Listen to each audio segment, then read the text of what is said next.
morning, everyone. Welcome to the 2024 Jacksonville Transportation Authority State of the Authority. I'm Anthony Junco, the Public Information Officer for the JTA, and it is my pleasure to serve as your moderator today. Here at the JTA, we begin every meeting with the safety message of the month, which is safety is better than a cure. On behalf of the JTA, I extend a warm welcome to everyone in our Jacksonville business and civic community, residents, board of directors, executive leadership team, members of the press, and the JTA staff. Thank you for being here today. With that, I'd like to introduce our board chair, Debbie Buckland.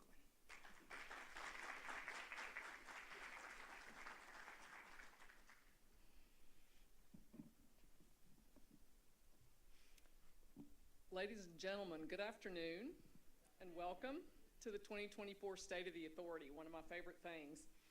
We've had an outstanding year at the Jacksonville Transportation Authority, and it's been an honor and a privilege to serve the mobility needs of Northeast Florida. The state of the JTA, no surprise, is very strong, stronger than it's ever been. In fact, over the past year, JTA has made tremendous strides in enhancing mobility and accessibility for citizens of Jacksonville through our robust profile of infrastructure projects. And while I'm not going to steal any of Nat's thunder, I'll say this. The success of the JTA is built on tireless dedication to service and hard work of our nearly 1,000 committed team members who dedicate their very best every day.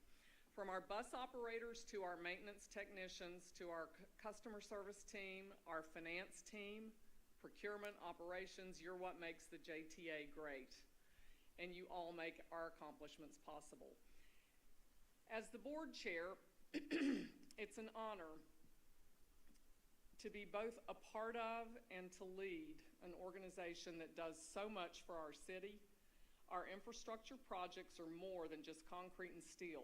They're lifelines that connect people to economic opportunities, health services, schools, jobs, and loved ones.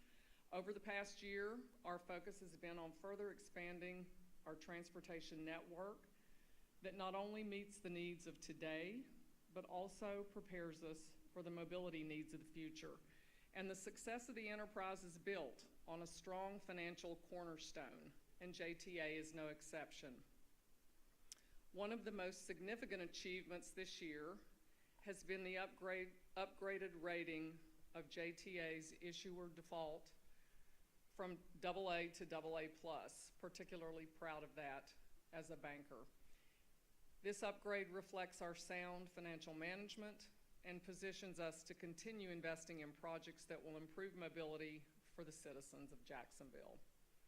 We've also actively pursued securing substantial state and federal grant funding, which has been so vital to financing all of our mobility programs.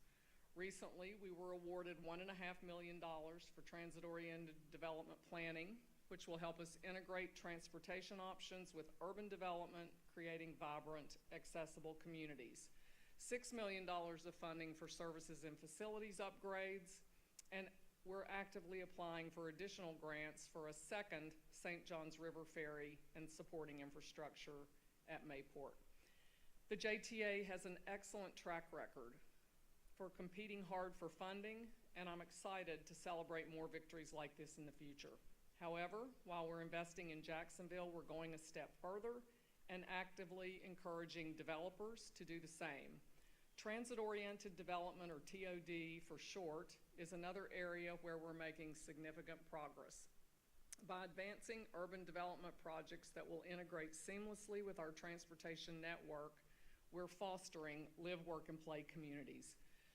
I hope you have a chance to drive through La Villa today. I know you may have come through it when you arrived here. If you haven't, take the time to do that. The community is thriving and expanding, and guess what? That's not by accident. The Jacksonville Regional Transportation Center, we've come to call it JRTC, was built with this guiding principle in mind. And as you see the townhomes being finished, the La Villa Link on the Emerald Trail winding past Lift Every Voice and Sing Park, you can feel the excitement in this community. Just remember, it started with JRTC. If you build it, they will come. That's what JTA has done, and we're working with developers to replicate the success of transit-oriented development across Jacksonville. And we haven't stopped there. Our work on the U2C autonomous vehicle network is set to revolutionize public transit in North Florida. This innovative project will provide a convenient, affordable, futuristic mode of travel, enhancing mobility within our urban core, and will also connect key areas of the city and support continued growth and development. And the project is more than just vehicles. It's an entire ecosystem. By partnering with FSCJ, we're training students to compete in the coming AV job market.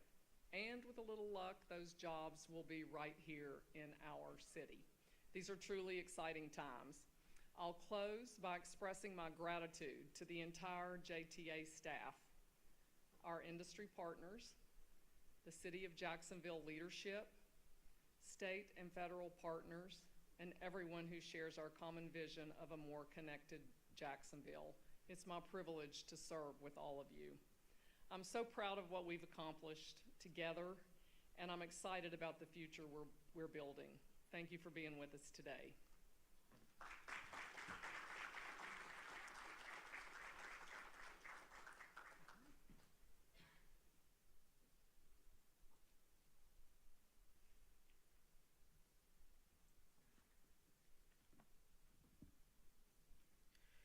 Thank you, Chair Buckland. Next, I'm honored to introduce our guest speaker, Council President Ron Salem.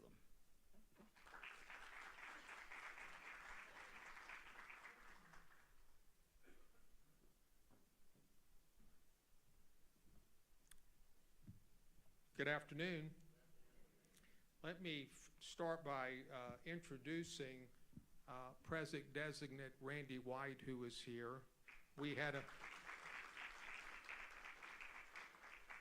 elections this week, and I have 30 days left as president, and I'm very excited for the opportunity for Randy, and he will do a terrific job. And I believe Jacoby Pittman is here. Is she in the room?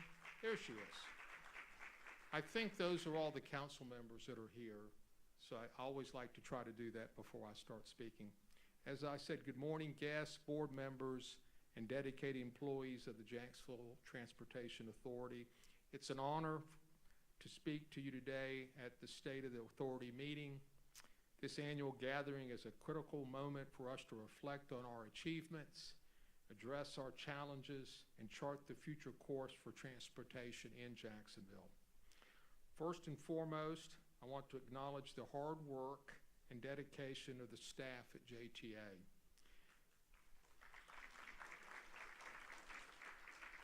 Thank you, Nat, for leading that charge. Your commitment to providing safe, reliable, and efficient transportation services for our community is truly commendable. Your efforts ensure that our city remains connected and accessible for residents and visitors.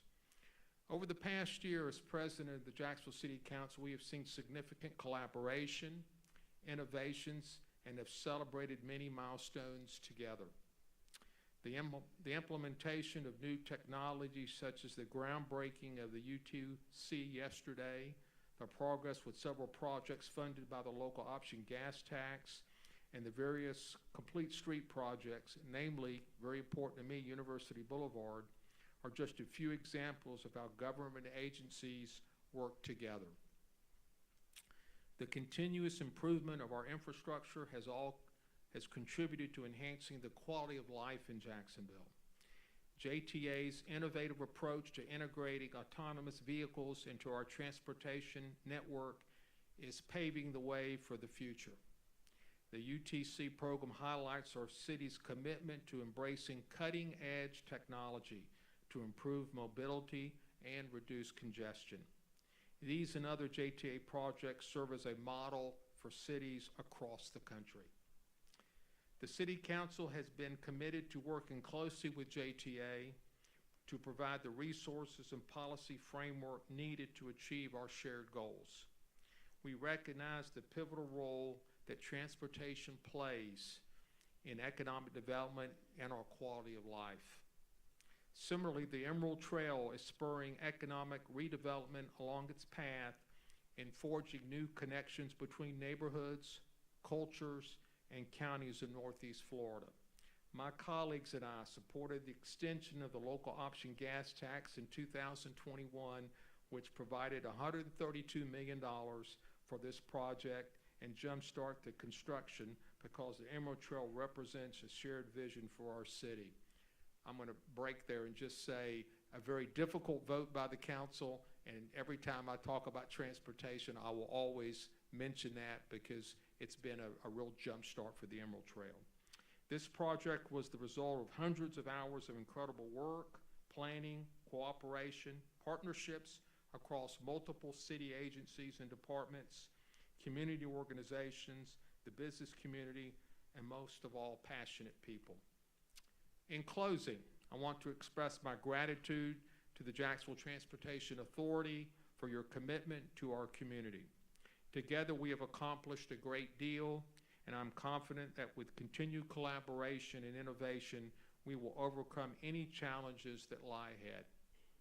Thank you for your hard work, your vision, and your commitment to helping make Jacksonville a better place to live, work, and visit. Let us continue to strive for excellence and build a transportation system that serves as a model for the nation. Thank you very much.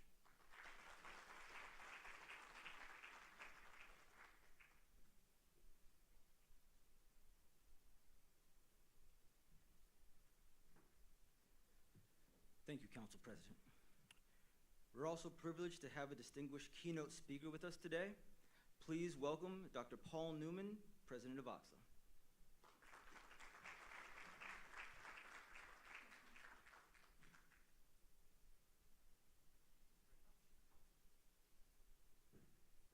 Hello, everybody. What a pleasure to be here. Thank you so much. So sometimes you take a call and you're like, oh, I'm really busy. And then sometimes you take a call and you go, oh yeah. And I took a call last week, would I come and speak? And I was like, well, absolutely fantastic. So thank you, Harold. Thank you, Mr. Ford, for the opportunity. Thank you, President and councillors. Okay, so my name is Paul Newman. And normally I have a mic that I walk around. I'm terrible at standing at a podium. I'm kind of a walk around kind of professor. So I'm going to try and not fade in and out like that. So forgive me if I do. And just going to see if this works. Oh, have we got a range issue? Okay, so big question, who is this guy standing here? Okay, so this guy is a guy called Paul Newman, pretty good for a dead guy, huh? Yeah, I know. I was born in 1973 at the height of Paul Newman's fame, and my parents were just not clued in at all. So, but apart from not being the film star guy, I'm a professor of information engineering at the University of Oxford. I love being out in the States. I spent 3 years in Boston working on subsea vehicles. Came back to the University of Oxford and started a business called Oxbotica.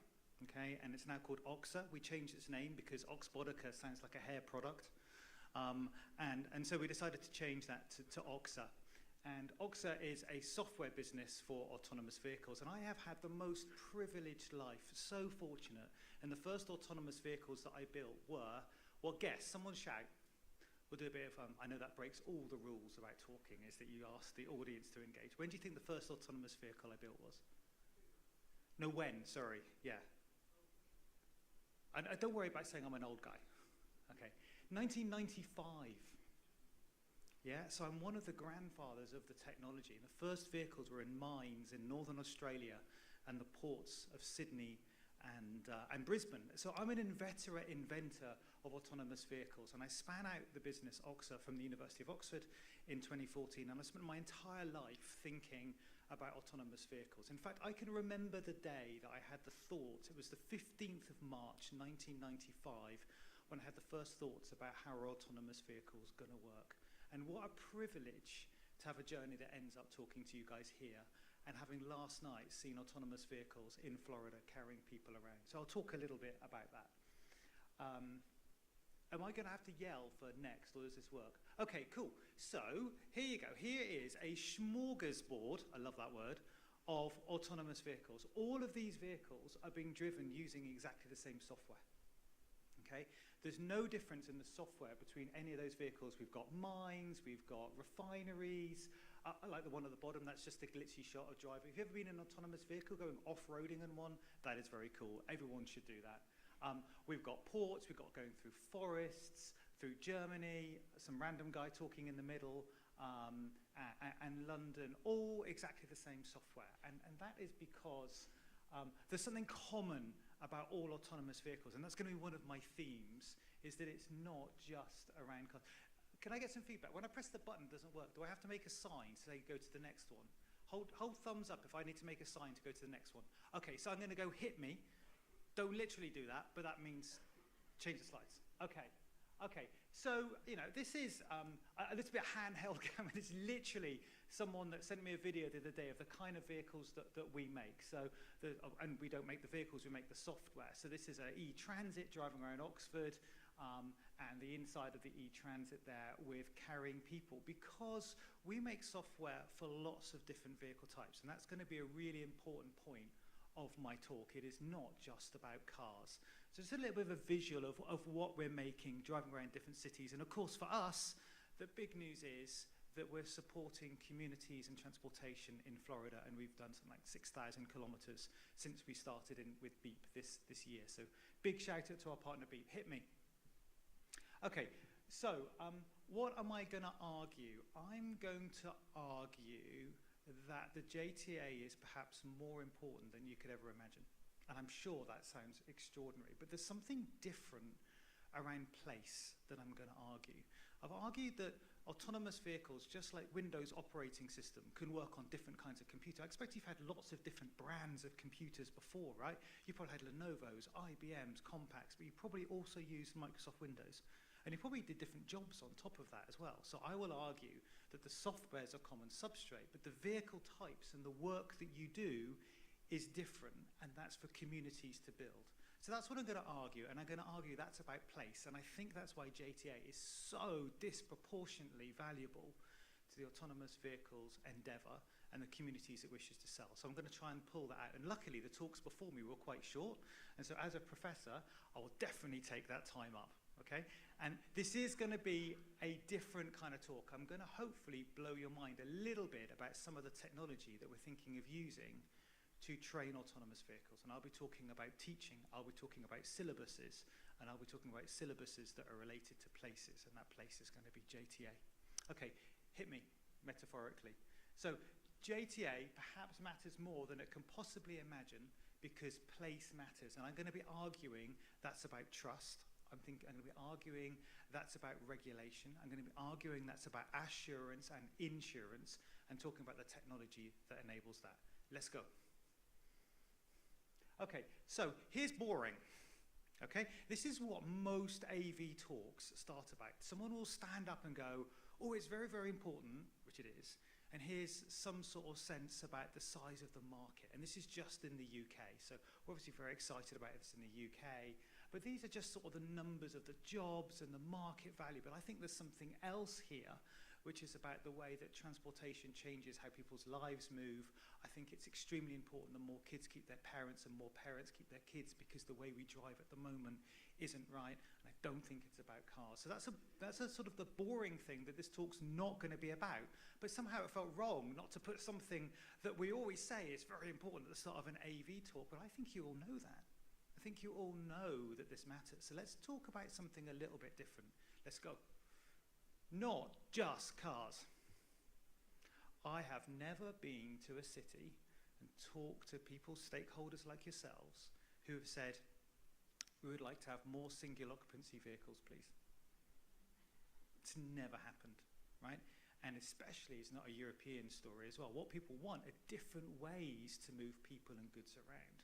And I think that AV technology is the enabler for that, okay? I don't think autonomous vehicles start with you rocking up to your dealership, I think they call them over here, and say, I say, although you wouldn't say that because you're probably not British, but if you're British, you'd rock up and go, that was a joke, you're a tough crowd, come on, come on.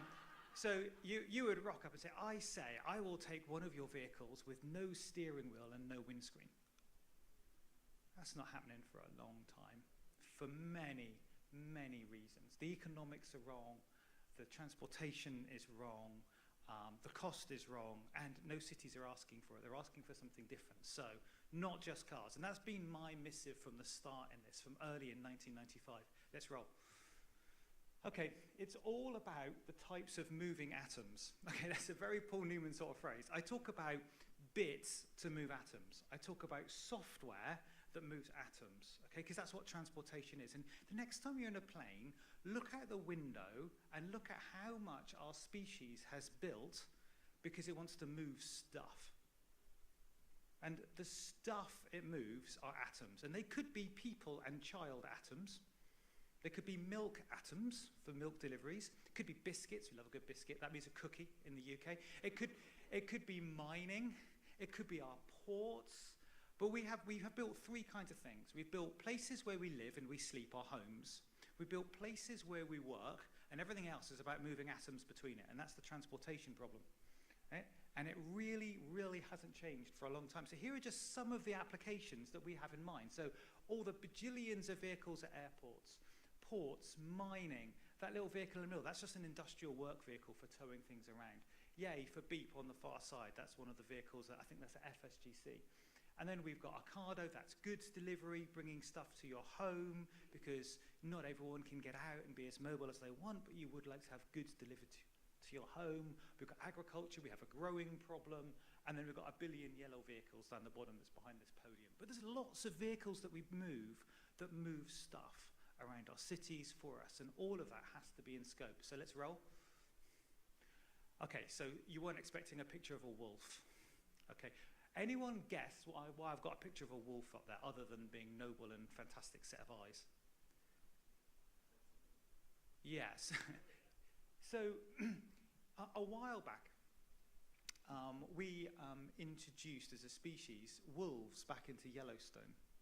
Okay, and you're going to go, where is he going on this? Bear with me for 30 seconds. Okay, and what happened is those wolves started to predate elks. And the deer and the herbivores who were overgrazing, and so those wolves started to pull off the weaker animals, and the herd started to get healthier, and it moved. So the flowers didn't get overeaten, and then the pollinators came back because there were some flowers, and the pollinators started pollinating different kinds of trees, and then the trees started to grow on the banks, and the trees weren't ate by the herbivores because they were scared of wolves. Okay, and then when it rained, less water went in, less dirt and mud went into the river, which meant the fish came back, which meant the beavers got excited, so they came back and they started damming rivers, and then the rivers started flowing differently, and the mountains changed shape because there was less erosion. It's called a trophic cascade. It's when you introduce something different into an ecosystem, everything else changes. And I tell you this, autonomous vehicles are that. Because right now we've got the wrong costs. Vehicles cost the wrong things. They're the wrong shapes, okay, because we haven't evolved them over time. They use the wrong amount of energy because they're always carrying a driver. They have the wrong safety and they have the wrong roles. And I like this quote at the bottom from someone very influential. Irrespective of vehicle type or place, the need for one human driver per vehicle and for that driver to be in the vehicle is a problem that's not changed since horses pull carts. Do you know who said that? It was me. But that's true, right? So I am not saying there will be less drivers. I'm not saying that at all. I'm saying that you just don't need one driver per vehicle in the vehicle. You can have one bus operator looking after 7 vehicles from a part of the state they don't live in. And maybe they're mobility challenged themselves. Maybe they've got vision problems. So technology allows us different ways to envision different vehicles for different movement, for different jobs, for different energy usage, because it's an enabler. And I love that Yellowstone analogy, that you thought you'd bring wolves in because, wow, they're awesome, but you didn't think the mountains would change shape. And autonomy technology is going to be same as that. It's going to be like computing, right? We knew it was good, but this time we can see it coming. And that's why I think it's so extraordinary that you guys are so ahead of that. Let's go. Okay, so who are those transformers, brackets wolves? Who are they? Let's go again. All of us are co-founders, and I love using that word co-founder, okay? It's in some way, it's a bit better than customers. So all these people, and I put place stakeholders, you're gonna see me talking a lot about that.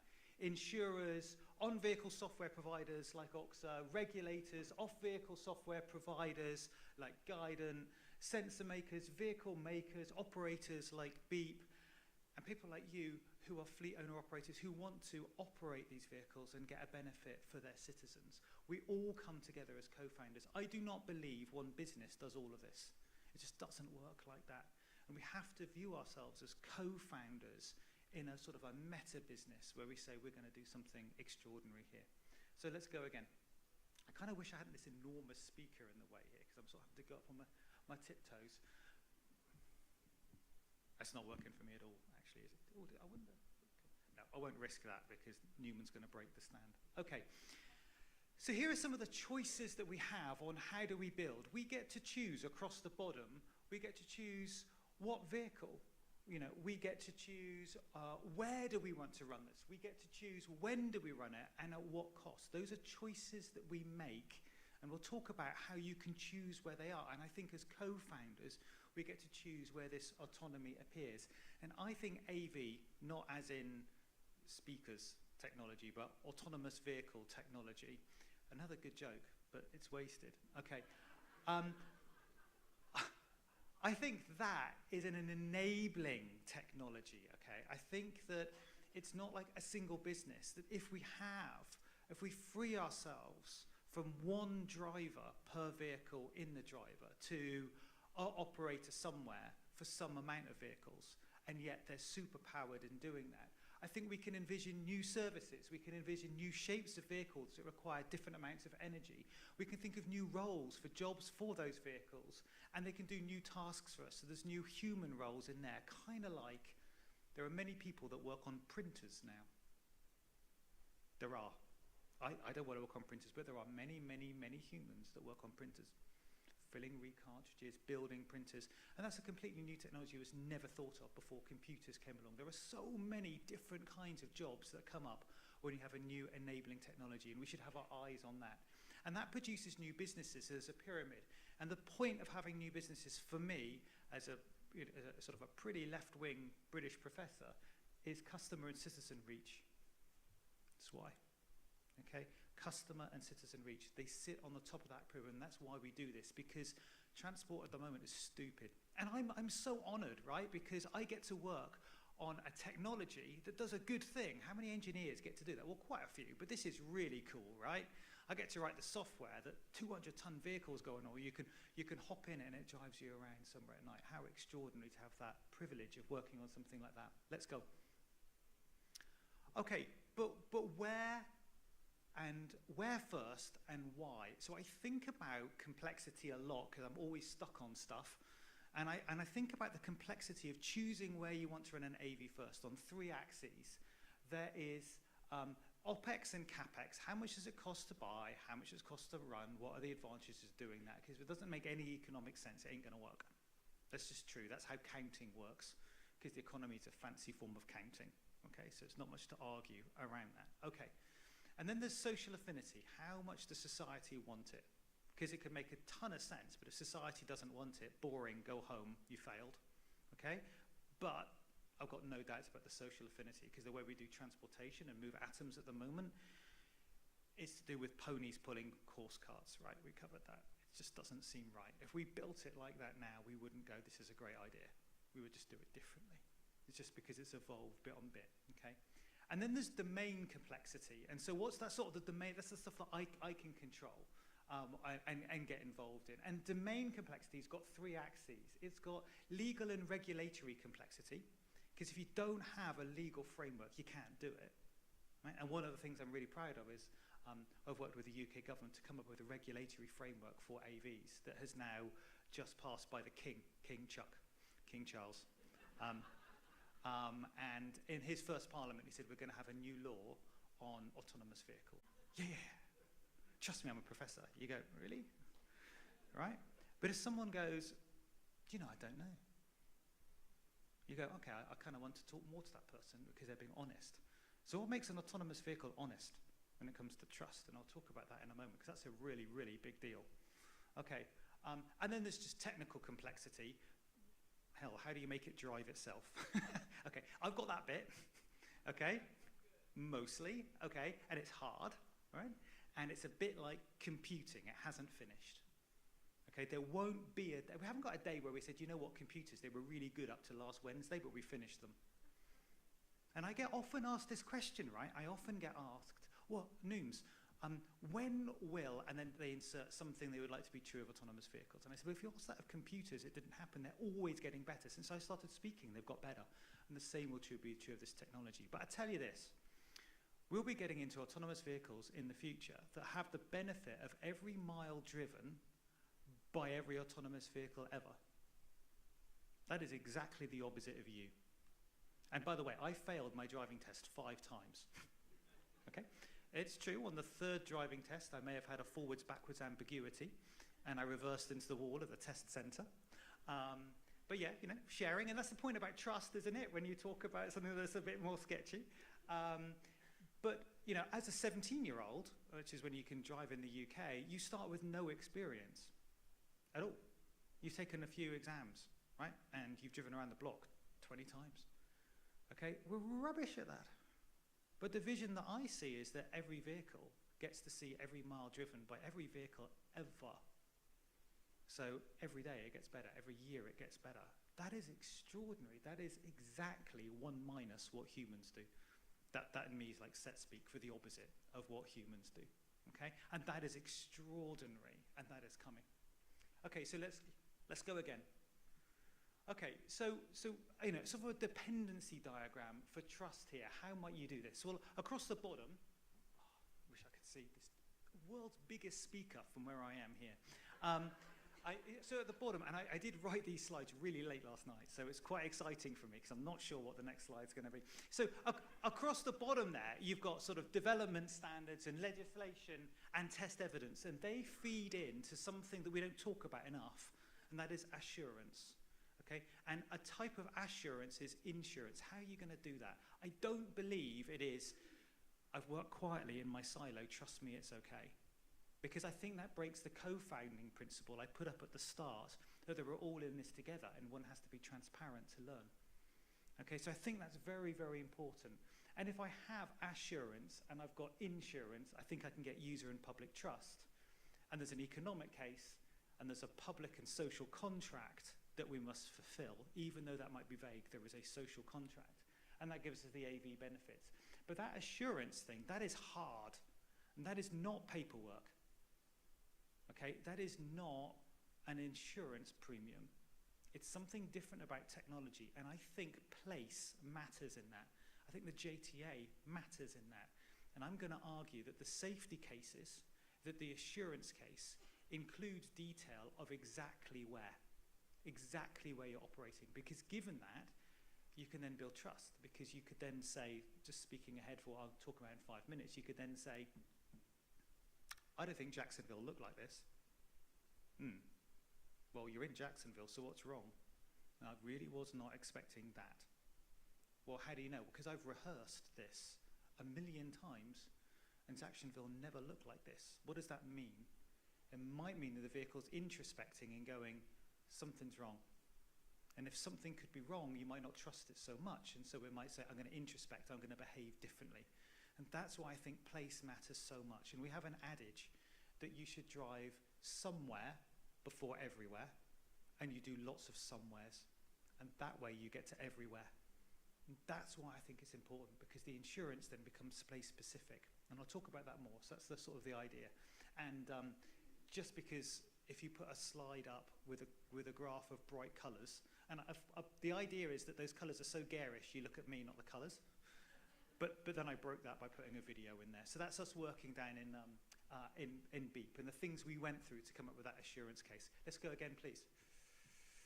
So I think there has to be 4 pillars for the assurance case. You have to do things in simulation, because what you shouldn't do is just drive around for a bajillion miles and go, I've done a bajillion's a big British number, by the way. I've gone around and done that's better, we're getting there. Yeah, look, to be clear, there's a joke about every 30 seconds. Just to give you a timing, because we get socially awkward. if we don't have people laughing at us once in a while. Simulation, you shouldn't be driving around for 1 billion miles and going, it's okay because I've simulated, so you can't just drive around. You have to be doing some simulation there as well. You obviously got to do some closed course testing, and we use SunTrax there. It's great. And you've got to do some on-road testing. And then you've got to have something called in-service monitoring, okay? And this is actually in the UK AV bill. The law is going to include that you have to have in-service monitoring. So that's where we will share with you, the users, the public, the regulators, exactly what's going on in a transparent way. And if we do that, right, and we are working within, do you want to hit me again? And we're working within the domain that we're qualified for, if there is an accident, we share, but we didn't break the law. Okay, but if we are operating outside that, so say, let me make this clear. Say I said, look, we could work in Town Fu, that's the name of a place, or Town Bu, okay? It's a random place. And I can work in Town Bu in rain up to this level in daylight hours when the population density of people around it is less than 10 per 10 square meters. Okay? If we then go, well, it was pouring with rain, it was at night, and there was a football crowd, but we just carried on, that's not okay. Yeah, because that's outside the regulation. How do we know? Because we share what's going on. We share a perspective of how that vehicle's working in use. So in-use monitoring. So there'd be an AV system. It's at runtime transmitting what's going on, and this is actually going to be in law in the UK. So that means the regulator has to be really smart. The regulator is going to be in receipt of a data stream from all of our vehicles. And the regulator can call us up and go, hey, 2 weeks ago, you were less than 1.5 meters away from a cyclist. Tell us about that. And we'll go, yeah, we were. Here's why. Because that cyclist pulled out and there was a truck coming, and so we decided that we would be at 1 meter. That was our decision. And then we'd have a conversation about whether that was the right bias. Maybe we should have slowed down. We're happy to have that conversation, but that's the transparency of working in partnership with co-founders. And so it's quite interesting to me that in law, in the UK, we're now saying regulators are live with the vehicles, okay? A bit most like the FAA would be as well. So that's interesting, and that is causing some panic, but also some excitement, because I think it's a really good way to do it, because all AV manufacturers would then commit to sharing. So let's go again. Okay, and so could you click on that video at the top? That might move. Yay. There is, we call it Yellowbird, because it's sort of like canaries in the mine. So it's an advance of saying something's okay, something's gone wrong. And so this is a real example of what the vehicle would be sharing at runtime. So this is its impression of what's going on in the world, okay? And it will be transmitting this to regulators and saying, this is what I think I can see. You can see those tracks at the top. That's where it thinks vehicles are going to be. And it might get it wrong. And if it gets it wrong, well, it obviously has a brainstem that says, just stop if you think there's going to be an elevated risk. But it allows us to have that conversation about this is what the vehicle saw, and this is how we fixed it, or this is how it's improved. And that's the transparency that's in the UK AV bill. So in-service monitoring allows us to operate, and then the vehicle introspects and goes, gosh, is this like something I've seen? How many of you have taken sort of an exam, probably you've been qualified at something, and maybe you've been at college. But I want you to imagine you're a lawyer, okay? That could be bleak, I know, in this. But just imagine, and you probably had a specialism. Maybe you are a specialist in shipping law. Yeah, that feels a safe thing to say here, okay? If someone rocked up to you and say, well, I've got a question about a divorce, and you're a shipping lawyer, you would probably go, I'm not really qualified on that, right? You would remember your qualifications. And what I'm going to argue here is that a vehicle that's operating, say, in Jacksonville, remembers its qualifications for Bay Street. Yeah, place matters. Because what it's done is it's rehearsed the hell out of Bay Street in all of these different scenarios. And if something suddenly happens, and it goes, this is not like any of the tests that I took myself virtually, you might go, something's changed here. So in that sense, you could be unknown, unsafe. That's a really important point. So if you know you're unsafe, what do? Stop. Not worrying, okay? The unknown unsafe position That's really hard. How would you know you're unknown unsafe? Because you're not. Because if you knew you were unknown unsafe, you're no longer unknown. Because you know you're unsafe. Well, that's difficult, right? So what's the proxy for that? The proxy is, this doesn't feel like any qualification I've had. I have not taken a test in these conditions. So if a vehicle is moving around with a library, 10 million tests that it took on Bay Street, and then something happens and it's nothing like any of those tests, nothing like its memory, the vehicle could go, I'm out of qualification, I would like to talk to my insurer real time. Okay? Through Yellowbird, it goes, look, it's different, what do you think? So how interesting is that? And again, that's why place is so important. Let's go again. Okay, so you know, our technical strategy is sort of guided by 3 axioms. So you need to be available, you need to use it, it needs to be available to others to use, and it needs to be improving, and it needs to be available in different places for different kinds of vehicles. It needs to be configurable, because different people want to use it, and we want to be able to configure it to work on different streets, in different places, in different ports, in different airports, in different ways. And it really needs to be explainable. And so everything that we do is governed by these. So I thought I'd talk a little bit about that now. Have I still got a few minutes to go? I think I've got a couple. Are we okay? Are we having fun? You just got to say yes to that, because I'm not leaving. Because I've got some really cool stuff to come, I think. And I'm going to start talking about syllabuses and teaching. Let's go again. Okay, so here's an analogy that I really like, and it's new, so this is the first time I've spoken about it in public, so let's have a go, because the worst that could happen is it just fails. Okay, guys, okay. This is your life as a learner, okay, and I want to imagine you're at university or at school, and you're a student, and you want to learn something. Okay, so the analogy is you want to learn to drive down Bay Street, for example. But you're a student, and your teacher will set you a syllabus, right? You'll come into class, and they'll tell you certain things that's relevant, you hope, to what you want to learn. Yeah. So when I was an engineer, I would have been surprised if someone rocked up and started talking ancient Greek to me, even at Oxford. I would have been surprised. Okay, because that doesn't seem amazingly relevant to being an engineer. So there's a syllabus that is relevant to the skill set. And then every day you'd be given tests, and then the tutor would look at the tests, and they would then refine that syllabus for you. They'd give you extra homework, right, if you weren't doing very well. If questions 6 and 5 were a disaster, they'd probably set you more work around the topics that were in questions 6 and 5, yeah? Kind of makes sense. And that's the tests. So the student would study, they'd get a test, there'd be teaching activity, the professor would review it, and give a different syllabus, okay? Ooh, but then D-Day comes, and it comes to all of us, and there's an exam. And that is different from the test. Because if you pass that exam, you're qualified. You can go out in the world and be an engineer and say engineering things. And people will hopefully go, I trust that engineer, because they come from a fine institution, like Oxford, and not Cambridge. Okay.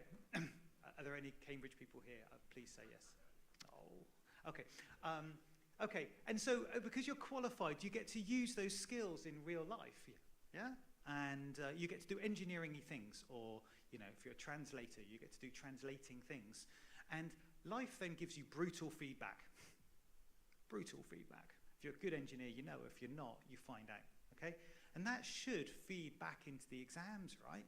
Because if you're being qualified, and you're a rubbish engineer, there's something wrong with those exams, okay? Equivalently, if you're a teacher, a professor, say, and your students fail all of your exams, what's going on there? You're probably not a very good teacher.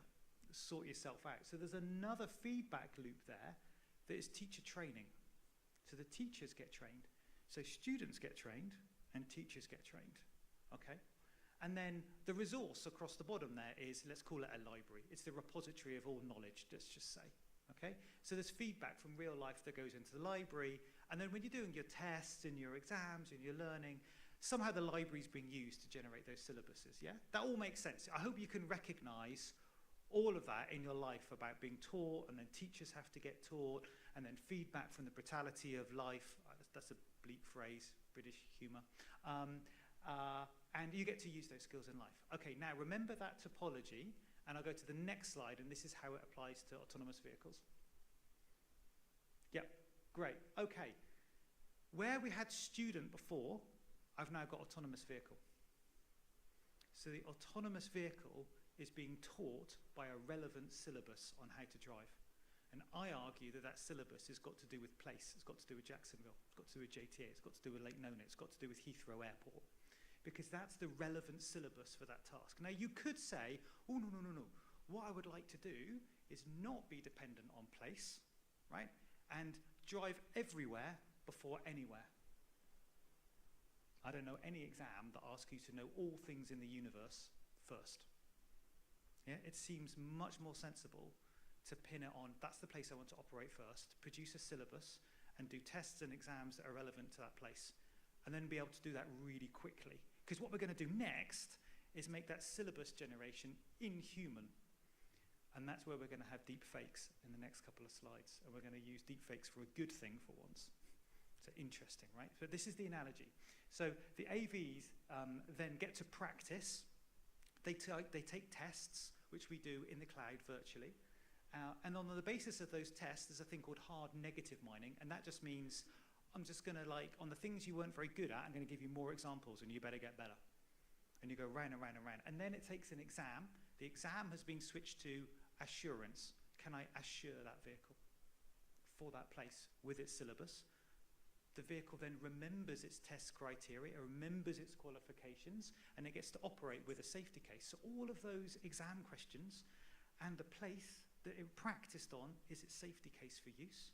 The brutality of real life says, well, was that working very well? Did we come quite close to cyclists? If not, you change the exam, you go back, and look where I had teachers. That's generative AIs. Have you all heard about Gen AIs? You must have.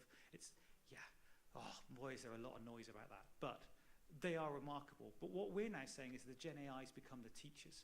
And then something is teaching the people who teach the teachers. So we're building AIs that generate the syllabuses for the AIs that are in the vehicles.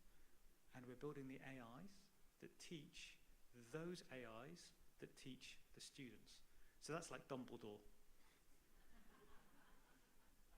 Okay. All right. Okay. And then what was the library is now the digital twin of the place you want to operate in. And what we're doing is making those loops go very fast, so numerically we can say how good do we think the vehicles are going to be for that place, which allows us to get insurance. This is probably not what you thought I was going to talk about when I said JTA is important. I don't think you were thinking that it's a foundation of a generative AI. But it is. And I think that's so interesting, and that's why I wanted to share it with you. Let's go, we're almost there. I'm going to show you videos now. Okay, so I'm now going to end, if it's okay, with like 3-4 minutes on pictures of syllabuses. And you probably have shuddery thoughts about syllabuses from when you were being taught.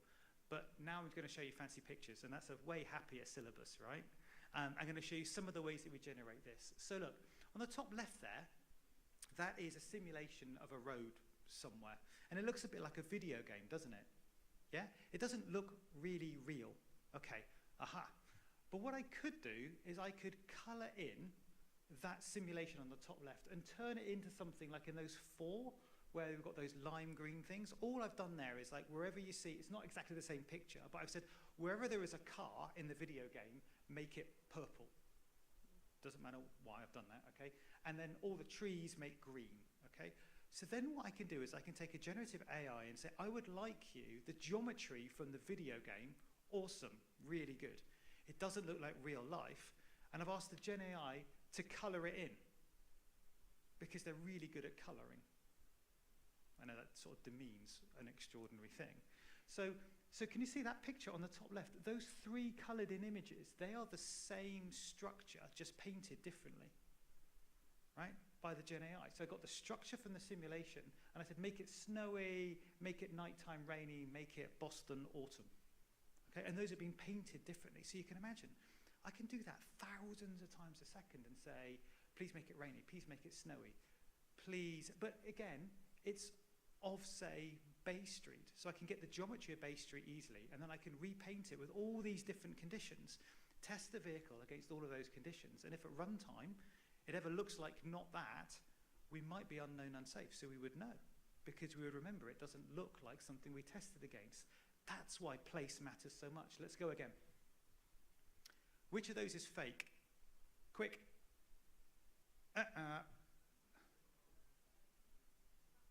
They all are, apart from the very one on the top left. So the top left was the one that we took a photo of, and the rest of them are synthetic. I mean, pretty clearly the lightning never does that in England. It's always like 11 degrees and drizzly. Okay, so you could have just done it by like, well, look, which is the most boring image there? It's the top left, or that's clearly Britain. But I think that's pretty interesting. Look how it's got the reflection in the middle one on the top row. It's got the reflection of the car in the puddle there. Okay, so these are this is like, well, what would the street look like with flooding? Would you understand? Could you still see the lane markings if there's flooding? No, I'm not very good at that. That's okay. You might then know you shouldn't be working in flooded conditions, and you can see this. So again, we can generate that kind of data. Let's go again. This is quite cool. This is in an industrial site. That's all fake. Whoa. We were never in any of those places. What we actually did was 5 years ago, drove through a refinery, took like 16 pictures forward-facing, and all of those views are synthesized. So this is us now using GenAI to synthesize things we never saw. And of course, we could then mix this and say, what would that refinery look like in a lightning storm? Are you okay? Which is way better than saying, I'm just going to drive around waiting for a refinery in a lightning storm when the cameras are broken. That seems an improbable thing to do. So what we can now do is you could be that meanest professor, right? That takes the student and goes, right, I'm going to find the thing you fail at the most. I'm going to give you questions on that because my job is to get you to be as good as you can be. And so I'm going to ask you a question, and I'm going to see how well you do. And then ask you some more, and then go, oh, you're a bit sketchy on 3 out of those questions. And I'm going to ask you more questions on that. I'm going to keep doing that until I find what you're terrible at. And then I'm going to teach you. That's what happens when you put AIs in a feedback loop, when you put them around a teacher and you say, teacher, find where the student is the weakest and generate a solution that makes them the strongest. Can you see how that's the same as a safety case?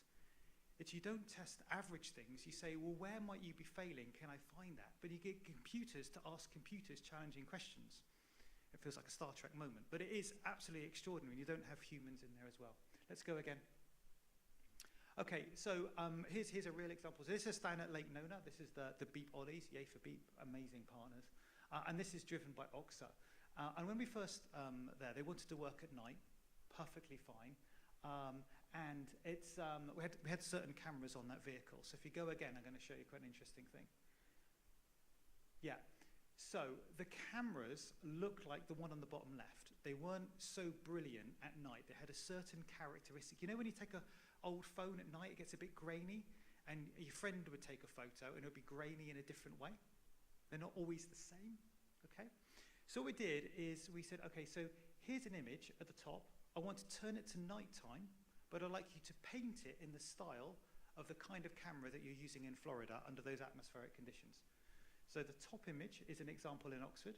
The bottom image is the style of the camera, and we said, now repaint images taken from Florida in the style of this rubbish camera, okay? And that then generated a new syllabus that was of that environment on that kind of camera. That's about being configurable, right? Because we can't say up front every camera we're ever going to use, but what we can do is say, oh, I need to teach you to be really good with this kind of camera. Just another example of an unusual syllabus. Okay, let's go again. I think I'm almost done. I wonder if you like this. So this is working in an industrial environment, and so it's pretty muddy, so pretty much Britain. Only it's not. That's actually fake. If we go to the next image, that's actually what it really looked like. So that was our video simulation, and then we repainted it to say, would it work in mud? So again, this is a really interesting place where deep fakes are really helping us produce syllabuses that are relevant to teaching. And go again. I think I'm almost done. Okay, and this is just to end it. These are some different syllabuses. This one on the left-hand side, this was it discovering what happens if another driver has an accident. It's not us. The AV was the vehicle behind. The vehicle in front was driven by a human. And what it did, the AIs simulated how humans may drive. Unfortunately, had an accident with the person in front, and that person then fell into the AV's path. And that was discovered by the AIs. It wasn't us going, here's a scenario, let me think and program that up. It said, let's simulate how other people may behave, humans, and how would their behavior induce something on us? And of course, you can think now what this kind of means for sort of thinking about the things that can happen when humans are driving and how the AVs need to deal as well. And again, on the left, just a very simple syllabus of what we call state-of-the-art systems that are just labeling everything that they see in the environment and say, can you see this, can you see this? We can do that offline and get 30 different professors to set exams, and does the student pass all the exams from all the great universities, for example. Okay, I think I'm going to end there. Next one. Next slide. Okay, so place, parenthesis, JTA, matters massively, massively as a foundation for where these principles can be tested out and proven. And I really believe to get that right here will export together this kind of understanding of the best way to do it. And insurers and assurers and society and users will go, I like the way that was done because it was transparent, it was open, it wasn't rushing. Don't rush, don't need to rush, it's coming. And it allows us to drive somewhere before everywhere, and it allows us to have mobility reimagined. I think that was probably not what you were expecting, but I've had a great time talking to you. Thank you so much, and I'm around if you want any questions.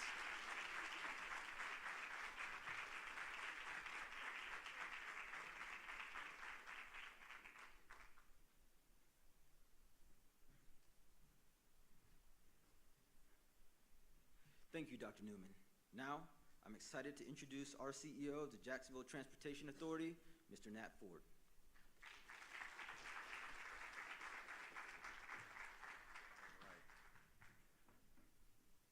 It has been said that transportation is the heartbeat of progress, propelling societies forward and opening doors to new opportunities.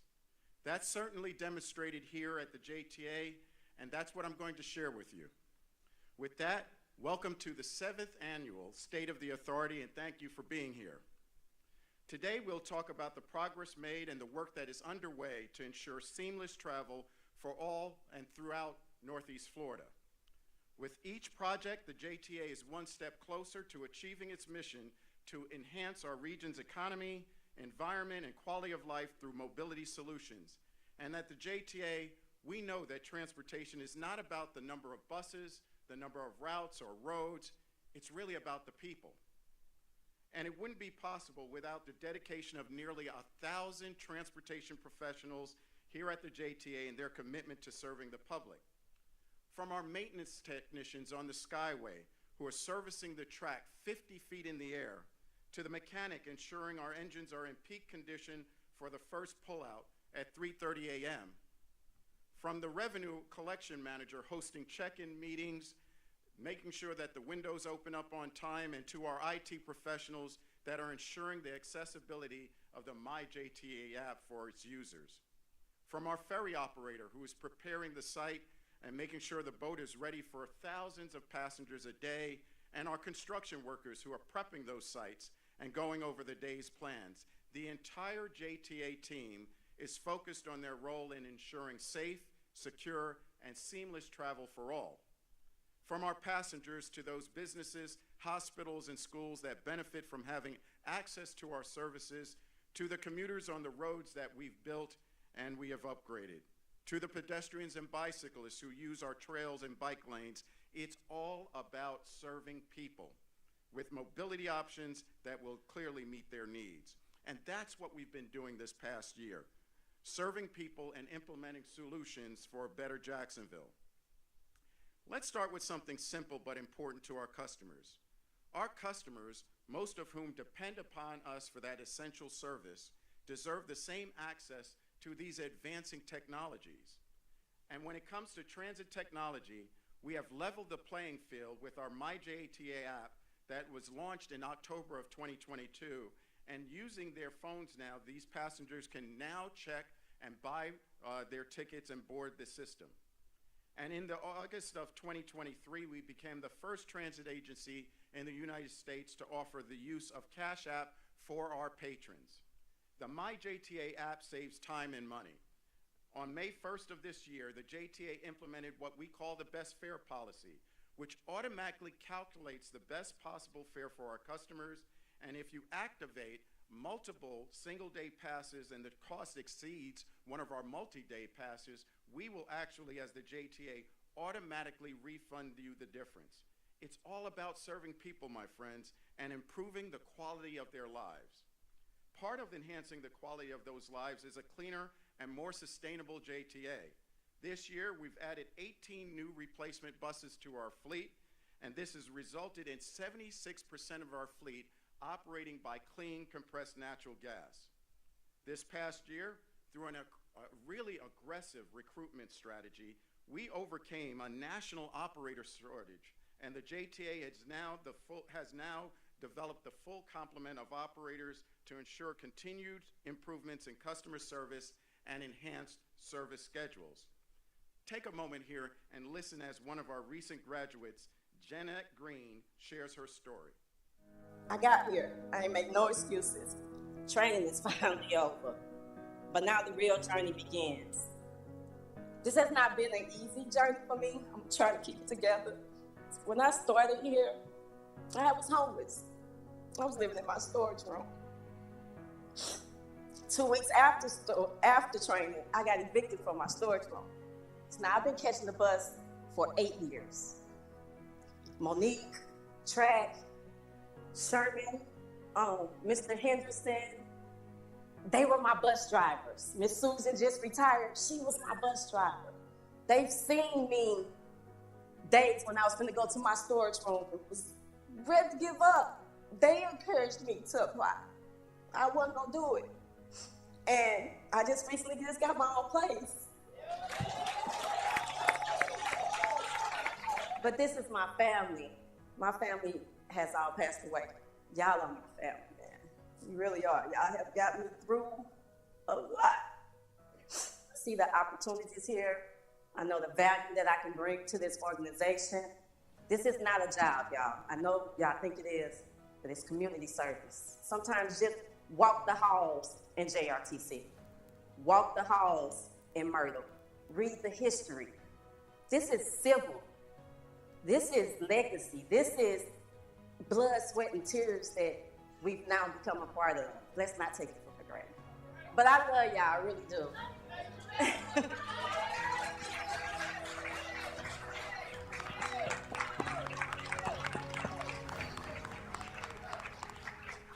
Wow. What an incredible woman and what a terrific team we have working here at the JTA. One of the best decisions we've made in recent years was expanding our access to services for students in Duval County through the My Ride to School program. Middle and high school students ride JTA buses for free, anytime, anywhere. And this is particularly important for families without vehicles. Kids play sports, they have after-school jobs, and they need safe, reliable transportation. Kids like Lamar, who takes the bus to basketball practice and then goes and picks up his little brother, and then he heads to his part-time job. Lamar's free access helps him live a better life. I'm proud of the success of the My Ride to School program, with thousands of students using it since its launch in August of 2022, with over 550,000 rides accumulated. And the My Ride to School program is continuing to grow. Last month was our highest recorded ridership, with over 40,000 students using JTA services. Another very popular service is the St. Johns River Ferry, the vital connection for State Road A1A in Mayport and Fort George Island. The JTA has been able to secure more than $30 million in federal grants to completely overhaul the system. And we are not done yet. We are currently going after a raised grant application, and soon we will be submitting for a passenger ferry grant application requesting funding for a second St. Johns River Ferry and the necessary infrastructure for that ferry. This way, our passengers are never inconvenienced by maintenance outages. Now, Jacksonville's roads have made this city a key point of entry into the state of Florida. JTA's history is rooted in road building. We reinvigorated that work in 2015 with Mobility Works 1.0, including 27 major infrastructure projects. Our original goal was to finish that infrastructure program by 2026. I am pleased to report that with the completion of San Pablo Road this fall, we will complete Mobility Works 1.0 2 years in advance of the original schedule. We will complete in 2024, ahead of schedule. Soon, commuters will be using this critical artery, which will be safer, have less congestion, and we completed projects like this across the city through our 1.0 program. We are so proud to have partnered with local construction firms, engineering, planning, and architectural companies throughout those 8 years, pumping nearly $200 million into our local economy. Together with the city of Jacksonville, we're investing millions of dollars into more roadway and transit corridor projects over the next few years. We're planning an extensive upgrade of 111 bus stops across northwest Jacksonville. These upgrades will include new shelters, solar-powered lighting, bike racks, and real-time bus arrival information. And the shelters will have art. Think about that. Shelters will have art, celebrating the character of each of these neighborhoods. What's equally exciting is the economic impact of these projects, as we hire local talent to compete and get them done and can create new job opportunities. Every dollar that is invested in infrastructure yields a 4-to-1 return on investment, and this initiative alone is estimated to pump $23 million in economic benefit into our community. Now, so how many of you have heard about this exciting project called the Emerald Trail? Show of hands?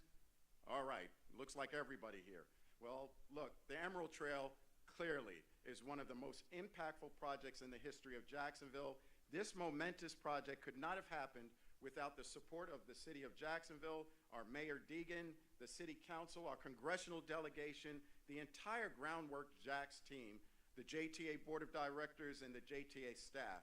If any of you are present here in the room, please kindly stand. I think you all deserve a round of applause. All right, thank you.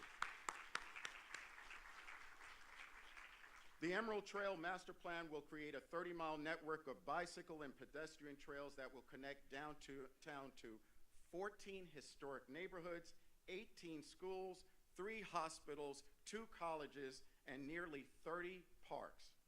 Earlier this year, the La Villa Link, the first segment, opened right outside our doors here in La Villa.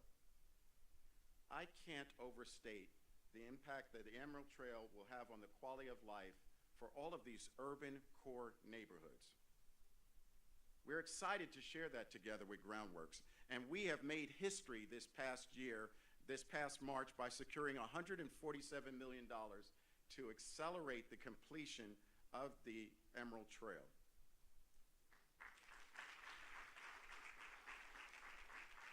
If you weren't aware, this grant was the largest grant ever received by the city of Jacksonville and the JTA.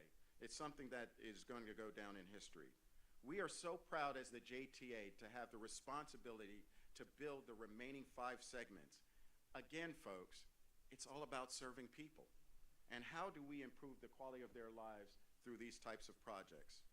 This award is a reaffirmation of JTA's long-standing reputation for delivering on its commitments, including these large and complex projects, a reputation that has delivered to this community over $350 million in discretionary competitive funding from the federal grant for Jacksonville and for Northeast Florida. And look, folks, we're not done yet.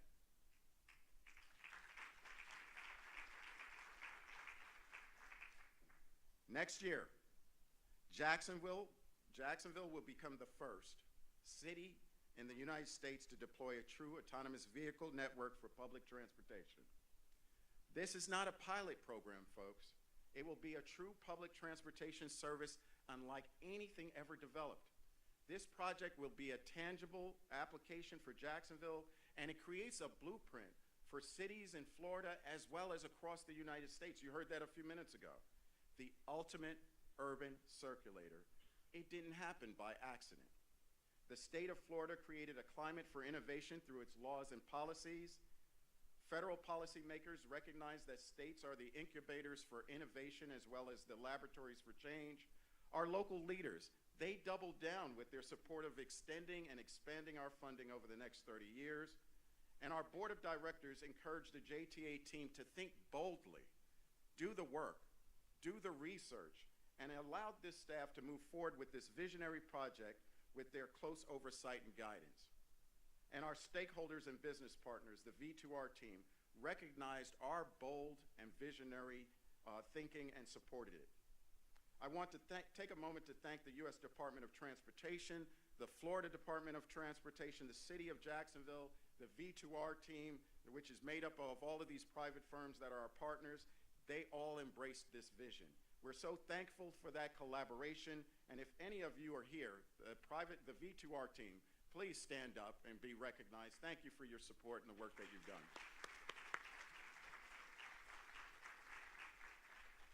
As a region, we are also on the cusp of landing an autonomous vehicle manufacturer that will bring hundreds of jobs to Northeast Florida. You've heard about Project Link. It's a significant capital investment, over $100 million in our community. And that's just the beginning.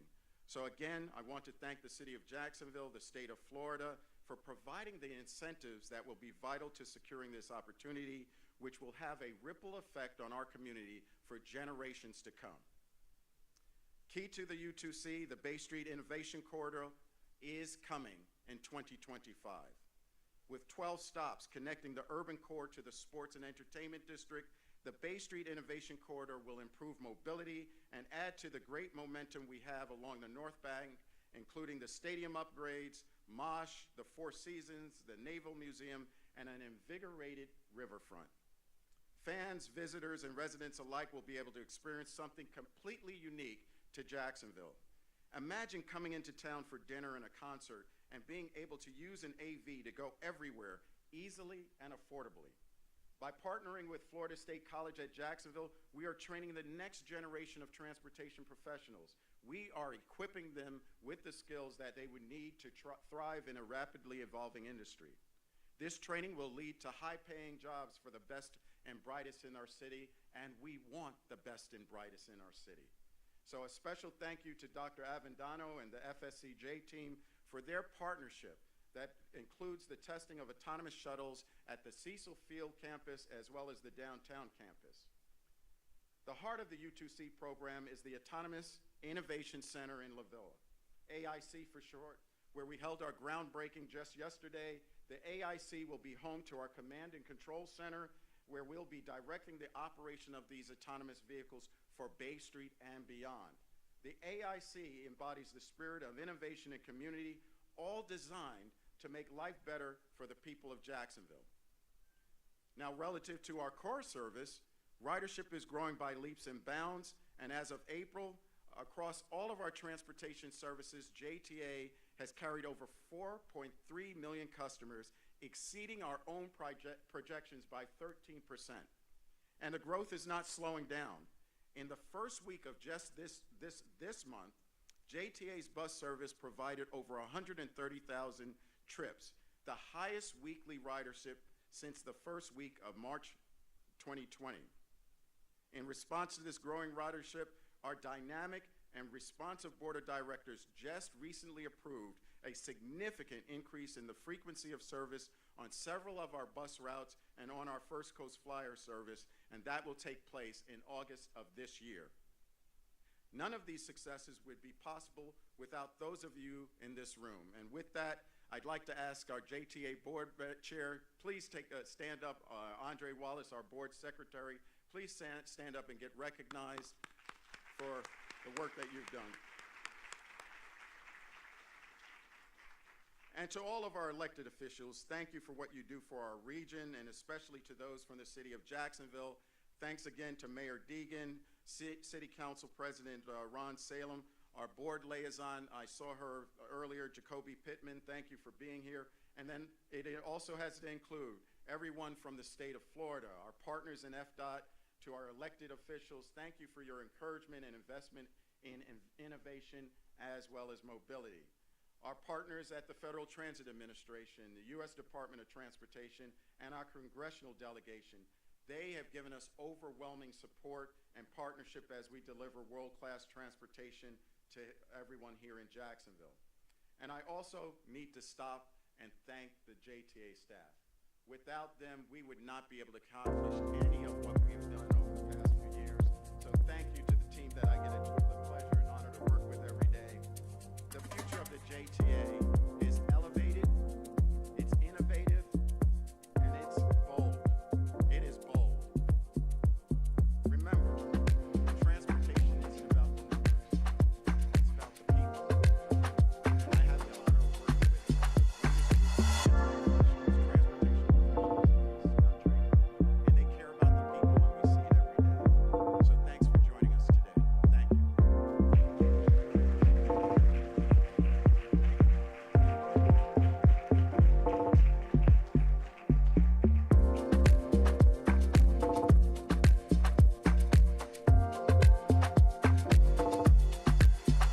Thank you, everyone, for attending today's State of Authority. Your support is what drives us forward. I want to thank everyone for being here. Thank you for enjoying the event. Have a wonderful day, and we look forward to seeing you at next year's State of the Authority.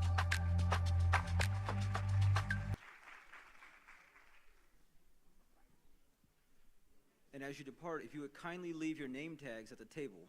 Thank you.